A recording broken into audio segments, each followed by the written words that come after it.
રાવપુરા વિધાનસભાના ધારાસભ્ય અને ગુજરાત સરકારના મુખ્ય દંડકના હસ્તે વિવિધ વિકાસલક્ષી કામોનું ખાતમુહૂર્ત કરવામાં આવ્યું હતું.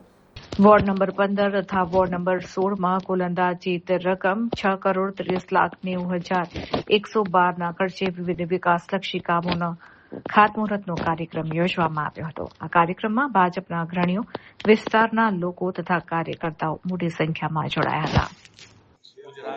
शहरी विकास योजना अंतर्गत કરવામાં આવશે. કામો છે તે કામો પૂર્ણ થાય ખાતમુહૂર્ત બાદ રાજકીય અગ્રણીઓ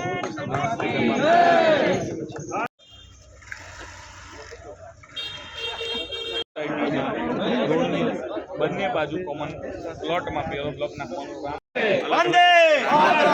છે. મહામંત્રી બીજા કઈ ગયા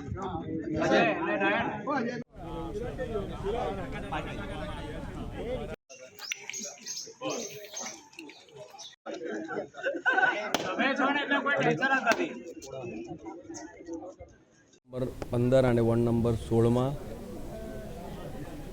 આંતરમાળખાકીય સુવિધાઓ માટેના પછી વરસાદી ગટર હોય, રોડ રસ્તા હોય, પેવર બ્લોક હોય, કાર્પેટ સિલકોટ હોય, આ બધા જ પ્રકારના કામો અને કુલ મળીને 6,30,90,000 રૂપિયાના જંગી રકમના કામોના જે ખાતમુહૂર્ત થઈ રહ્યો છે. ભારતીય જનતા પાર્ટી જે કહે છે તે કરે છે અને આ વિસ્તારના નાગરિકોની જે લાગણી હતી, જે માગણી હતી, તે આ વિસ્તારના અમારા પૂર્વ કાઉન્સિલરશ્રીઓ અને અમારા સંગઠનના તમામ મિત્રોએ તેની રજૂઆત કરી હતી.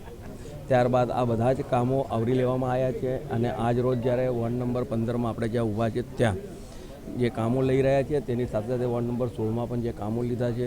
મને એવું લાગે છે કે આ વિસ્તારના નાગરિકોના સુખાકારી માટે, તેમના આંતરમાળખાકીય સુવિધાઓ માટેના લગભગ ઘણા બધા પ્રકારના કામો હાથ પર લીધા છે. ત્યારે હજુ પણ કોઈક ટકાને એવું ધ્યાનમાં આવતું હશે, કોઈ કામ બાકી રહ્યું છે, તે પણ આ વિસ્તારના અમારા અગ્રણીઓને જણાવશો તો તમામ કામો પૂર્ણ કરવા માટે અમે કટિબદ્ધ છીએ.